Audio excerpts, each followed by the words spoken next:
नमस्कार दोस्तों। तो पाकिस्तान में आसिम मुनीर ने एक बार फिर से भारत को मतलब पिछले 2 महीनों में दूसरी बार ये न्यूक्लियर थ्रेट दिया है।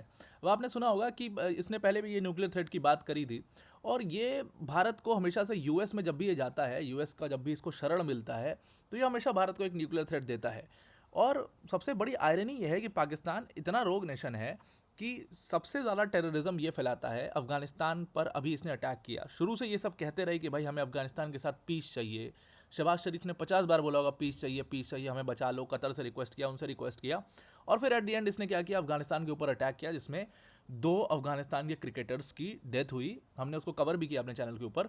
तो अब आप इसी से समझ सकते हो कि पाकिस्तान हमेशा एक ऐसा नेशन रहा है जो आपके पीठ पर कभी भी वॉर कर सकता है और इसलिए आपको बहुत ही ज़्यादा सतर्क रहना हो।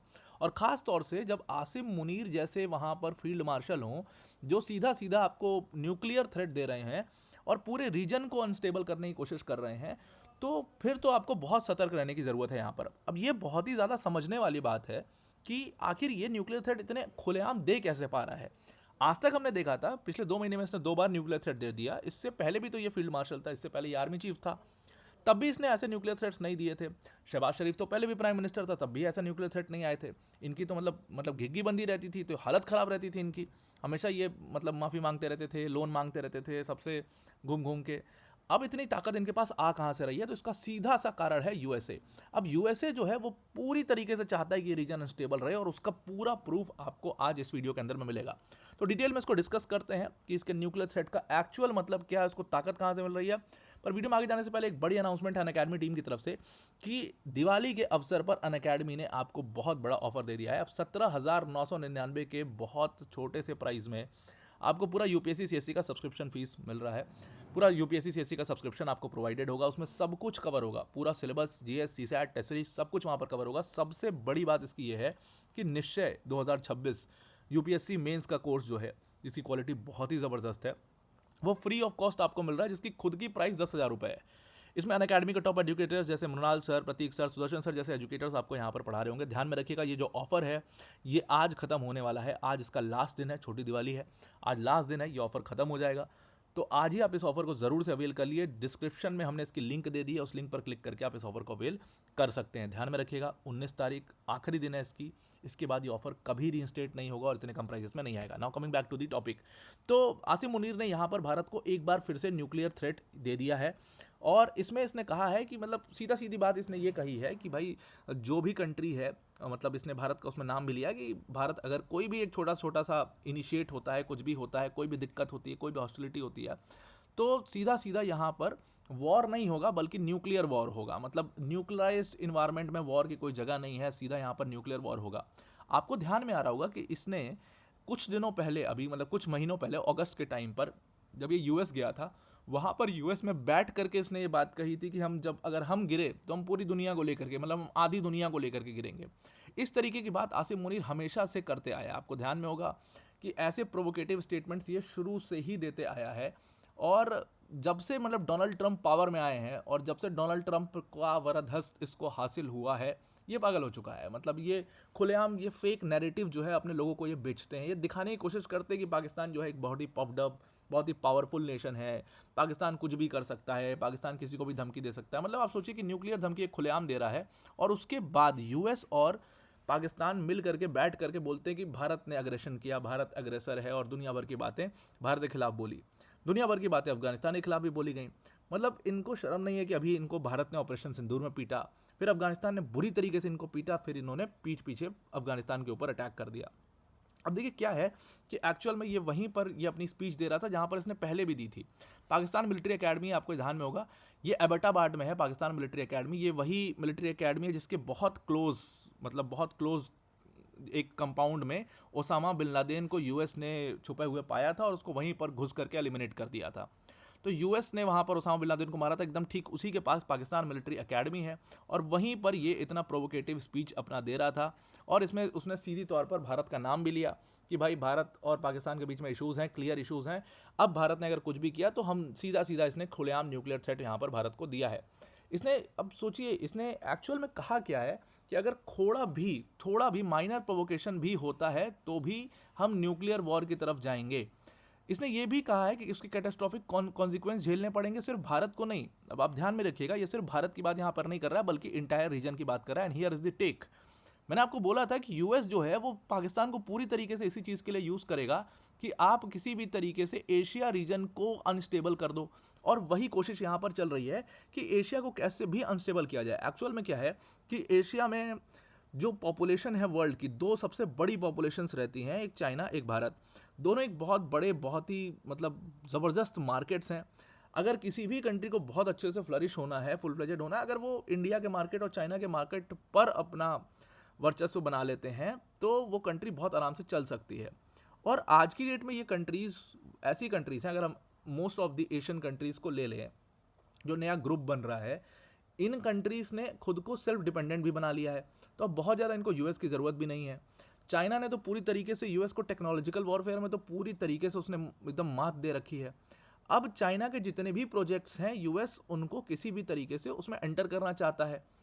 चाइना का सबसे इंपॉर्टेंट प्रोजेक्ट जो चाइना के लिहाज से बहुत ही ज़्यादा इंपॉर्टेंट है, सेंट्रल एशिया के लिहाज से बहुत ज़्यादा important, that is CPEC. CPEC को चाइना ने कह दिया कि भाई हम अफगानिस्तान लेकर के जाएंगे। वहाँ से एक्चुअल यूएस के लिए प्रॉब्लम शुरू हुई है। यूएस के पास पहले बहुत अच्छा ऑप्शन ये था कि यूएस भारत से अच्छे रिलेशंस रखता था, जिसके बदले में भारत को भी, क्योंकि टेरिटोरियल थ्रेट तो है ही क्लियर तौर पर, चाइना से टेरिटोरियल थ्रेट तब भी था, अब भी है। मैं तो अभी भी कहता हूँ, बहुत खुले तौर पर कहता हूँ कि टेरिटोरियल थ्रेट तो है ही। मतलब अरुणाचल में आज भी चाइना मतलब बदमाशी कर सकता है। तो भारत हमेशा से चाइना को चेक में रखता था और यूएस के लिए बहुत अच्छा था भारत, इसीलिए यूएस भारत से रिलेशन बनाए रखता था। यूएस से एक्चुअल में अब पाकिस्तान से सेम चीज़ एक्सपेक्ट करता है। पाकिस्तान की औकात नहीं है, मतलब मैं एक बार दोबारा से दोहराता हूँ इस चीज़ को, पाकिस्तान की औकात नहीं है कि वो चाइना को चेक में रख पाए, क्योंकि वो खुद चाइना के पैसों पे पल रहा था आज तक। तो अब क्या है कि पाकिस्तान जब चेक में नहीं रख सकता चाइना को, तो वो एक ही काम कर सकता है कि चाइना और इंडिया के, अगर वो टेररिज्म, जो उनकी टेरर इंडस्ट्री मानी जाती है पाकिस्तान को, उसके थ्रू वो इस पूरे रीजन को अनस्टेबल कर सकता है, जिससे भारत को दिक्कत हो सकती है, पूरे रीजन को दिक्कत हो सकती है, इसकी ग्रोथ में रुकावट हो सकती है, इसके डेवलपमेंट में रुकावट हो सकती है। सेम चीज़ इन्होंने मिडिल ईस्ट में किया। अब आप देखो, मिडिल ईस्ट को इन्होंने इतना अनस्टेबल कर दिया, मतलब खासतौर से उधर का जो वेस्ट एशिया का भी वेस्टर्न पार्ट है, जो खासतौर से मैं मानता हूँ कि उस पार्ट को इन्होंने इतना अनस्टेबल कर दिया कि वो कभी फ्लरिश नहीं हो पाया। मतलब मैं बात कर रहा हूँ सीरिया की, मैं बात कर रहा हूँ इराक की, मैं बात कर रहा हूँ इसराइल के आसपास की। तो वो पूरा जो रीजन है इजिप्ट की, वो पूरा रीजन को इतना अनस्टेबल कर दिया कि वो कभी फ्लरिश नहीं कर पाया, वो कभी डेवलप्ड नहीं हो पाया, उतना डेवलप नहीं हो पाया जितना चाहिए था। और वहीं दूसरी तरफ आप देखो तो काफ़ी डेवलप्ड है। कतर की बात करो, आप यूएई की बात करो, आप सऊदी की बात करो, काफ़ी डेवलपमेंट है। तो दो क्लियर यहाँ पर आपको डिस्टिंक्शंस क्लियर यहाँ पर दिख रहे हैं। वही चीज़ अब ये लोग एशिया में करने की कोशिश कर रहे हैं। क्लियरली एशिया को दो हिस्सों में ये चाहते हैं कि डिवाइड हो, नॉर्थ एंड साउथ में, और फिर उस पूरे सदर्न जोन को ये इतना अनस्टेबल करने की कोशिश कर रहे हैं, क्योंकि इस सदर्न जोन से बहुत सारी ग्रुपिंग्स भी सामने आ रही हैं। सबसे पहले तो नाम लें ब्रिक्स का, तो ब्रिक्स काफ़ी पावरफुल यहाँ पर हो रहा है, और इसीलिए यूएस पाकिस्तान को सिर्फ और सिर्फ इसके लिए यूज़ करना चाहता है और इसकी पीठ थपथपा दे रहा है। ये भाई इसको कितनी समझ है, मतलब आसिम मुनीर को क्या ही समझ है, तो ये उसमें पागल होकर के न्यूक्लियर थ्रेट्स देना शुरू कर दे रहा है। तो पिछले 2 महीनों में इसने 2 बार न्यूक्लियर थ्रेट भारत को यहाँ पर दिया है। आपको ध्यान में होगा कि एक बार ये यूएस गया था, यूएस विजिट किया था इसने, और वहाँ पर जा कर के इसने कहा था कि अगर हम नीचे गए तो हम पूरी आधी दुनिया को लेकर के ख़त्म होंगे। मतलब we are nuclear nation and if we are going down then half the world is going down. मतलब अगर वॉर होता है तो अगर हम नीचे गए तो हम पूरी आधी दुनिया को लेकर के मरेंगे। भाई साफ बात इसने यहाँ पर इस बात को करी थी। मतलब वो आपने सुना होगा ना, बच्चे क्रिकेट खेलते हैं तो जिसका बैट होता है, अगर वो आउट हो गया तो कहा भैया मैं बैट लेके चला घर। तो ये गली के गुंडे टाइप की बात है जो ये यहाँ पर कर रहा है। और एक बार फिर से अभी इसने पाकिस्तान मिलिट्री एकेडमी में सेम बात कह दी है। यूएस में बैठ करके बॉल रूम में इसने ये बात कही थी कि हम आधी दुनिया को ख़त्म कर देंगे। क्लियरली यहाँ पर इसका एजेंडा था इस रीजन को ख़त्म करने का। अब दूसरी तरफ आप देखोगे कि यूनाइटेड स्टेट्स जो है ये लगभग ये 3 बार जा चुका है। एक बार ऑपरेशन सिंदूर के बाद दौड़ते हुए भागे थे सब यूएस प्रेसिडेंट के, ये डोनाल्ड ट्रंप के पैरों पे गिर गए थे सब जा करके ये। तो वहाँ पर डोनाल्ड ट्रंप ने बोला और उसके बाद डोनाल्ड ट्रंप ने पूरा अपना ज्ञान दिया कि अरे मैंने इनको बचा लिया, ये है वो है।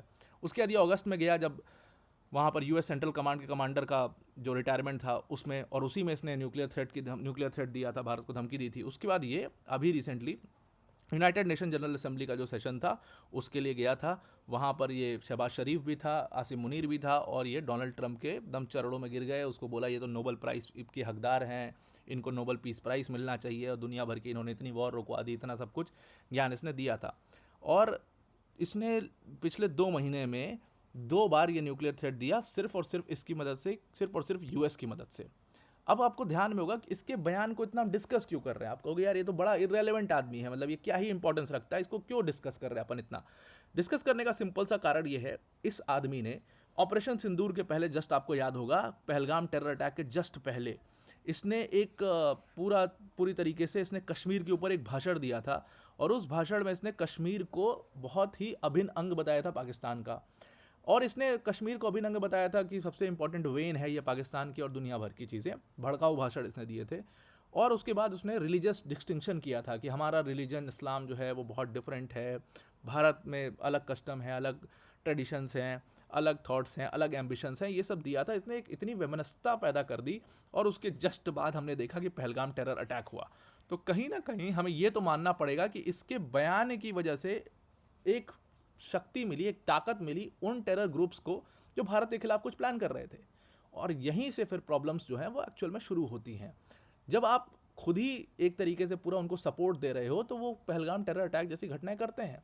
और पाकिस्तान इसी के लिए जाना जाता है। ये खुलेआम तो कह नहीं सकते आकर के कि हम लश्कर ए तैयबा को सपोर्ट करते हैं या जैश ए मोहम्मद को सपोर्ट करते हैं, बट ये इस तरीके की बात बोलते हैं कि हमारा धर्म जो है अलग है, हम उनसे अलग हैं।